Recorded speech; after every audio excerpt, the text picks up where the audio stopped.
Yes, Hickok 45 here with the Dueler Prismatic. You have to remember the name, Dueler Prismatic.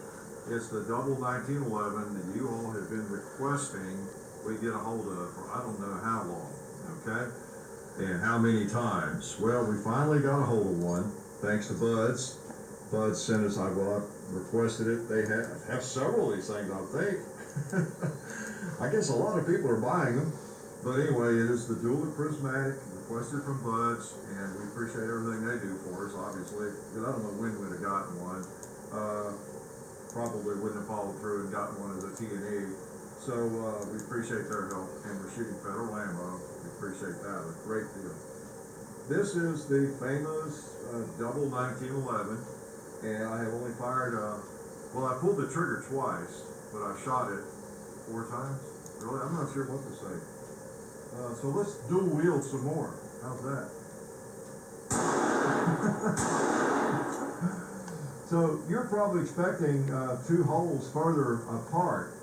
Well, let me shoot the target here and show you kind of where they go, although it's not 100% consistent. So I'll put 2 on the target, okay? I don't really have a choice. See that? And I'll put a couple closer to the bullseye. All right. I'm going to shoot that plate hanging there.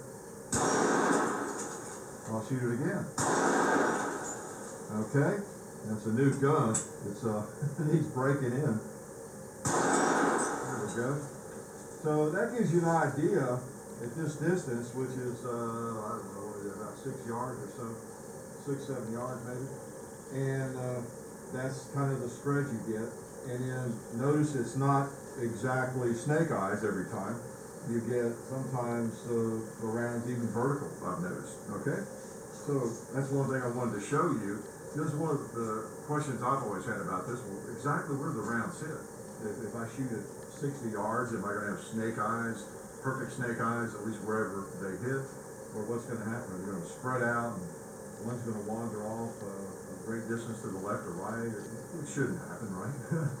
So I've been doing a little bit of experimentation in that regard anyway, because I wanted to know, and we'll talk about that, okay? In fact, you can see some down, the only hits that are down there are with this firearm and a couple of those plates. There's 3 hanging below, and even that big old thing, but you can see on one of them, you got 2, one right beneath the other. You got a couple that are vertical, and one is, about 3-4 inches below the other one. Then on the other plate, then you'll see they're like right together, okay? So they're not going to be far apart, it looks like. That's at about 20 yards. But there is some variation where they're going to hit, but they're not going to be too far apart, all right? So interesting firearm. Let's shoot a couple more times. It's a new one, and we're breaking it in. And we're even going to probably take it apart for you. Now, I'd rather reload that, the combo mag. It'll also take regular mags, as long as your base pad is not too wide. Now, some are, but these will fit, or if you don't have a base pad. All right. So you can't just pull the slide back. You got to release it when you do that. And like I said, sometimes it's requiring a little bit of a little push there, a little bit of help. All right. So we're firing 230 grain bullets every time we pull the trigger. You think it'll smoke a pot?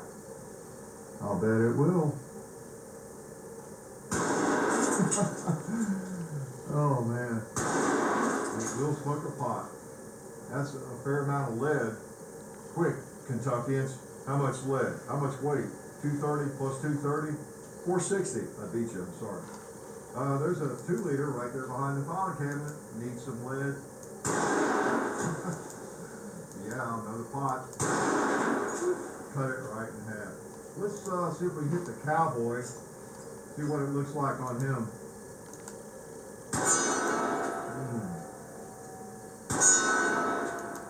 4 hits on him. Let's put a couple more on him. Those 2 were a little closer. Wow, I've got more ammo. I don't know if I can hit a 2-liter up there or not. Let's try it. Oh, just to the left. All right. So needless to say, an interesting firearm. So I'm sure we're getting a variety of reactions right now. Like some people, what a piece of junk, who would want something like that? Well, I don't know. It's an interesting piece of hardware, made in Italy. The makers, let's talk in their defense, okay? Got these nice grips. The most